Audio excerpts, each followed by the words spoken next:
Pag sinabing di sir landmines, kami ang hindi nyo pwedeng matapakan.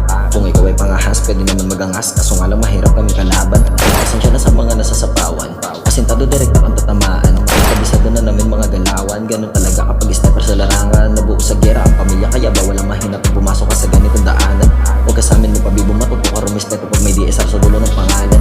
Di kami yung tipo ng mga mayabang, kasi meron kami dalang kaalaman. Pero kung maghahanap ka ng patunay na mahusay kami, doon lang kami meron dapat patunayan. Pero kung di ka maniniwala, wala na kaming dapat pang ipaliwanag. Nakilala kami sa pakikisama, pero di kami basta-basta nagtitiwala sa iba, kaya di kami magiba, kasi konektado kami sa isa't isa. GG ka, huwag ka sa ating mabibida. Pag ginawa mo yan, wala sa'yong matitira. We can see everything from the top, that's why we could do it on the spot.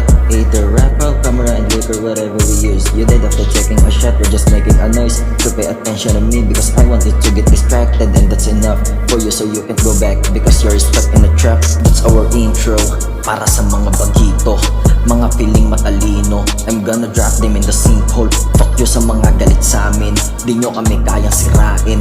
Respetong gusto nyong kuhain, matagal na sa amin nakahain. Kasi yung kaalaman nyo para sa amin di sapat, kaya imposible para sa inyo ang pumalag. Dahil di lang kami puro dak-dak pagka nang balagbag, kasi DSR ay laban sa lahat. Mga tahon ng tahol, di marunong kumagat, puro ang balang alam, kaya paano sa sapak. Samantalang kami asindado, delikadong sniper. That's why DSR is always on the top, kasi mabilis kaming nakilala.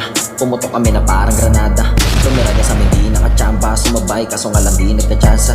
Pwede bang wag na kayong magpakara, kasi di na sa amin yan gumagana. DSR na yun nagpapaalala, huwag ka manood sa double action na bala. Dalawa ang lumabas sa isang putok, tayo yung mga nang hit lalong nalubog. Nung kami nagpaulan, grabe ang tulog. Di mo pa kayang gawin ganitong tunog, mga gustong dumurain na palunok. Nang makita kami sa pagpupunta at sulok, kabisado ang laro, matagal ng subok, pero di pa din naman kami nabubulok. Kahit kailan di kami kakalawangin, kaya wag nyo na kaming kakalabanin. Kung ako sa'yo, sumama ka na sa amin, kasi maganda naman naming hangarin. DSR masalo natin palawakin, lalo namin kayo dito hasain. Palalaman nyo kung saan kami nanggaling, makinig ka sa'kin, salitang malalim, dapat mong gayahin. Pag hindi mo nagawa ang gusto mong gawin, para ka na rin ang hulog sa malalim. Nabangin yung mga sinasabi ko, ay huwag mo mamasamain, kasi sinasabi ko lang yung mga dapat harapin. Kasi di dapat pansinin yung masyado nagahangin, puro yabang na naman hindi namin kayang dalhin. Pag malalaki na ulo, huwag mo na palagpasin, kasi ang lobo pag banat na madali.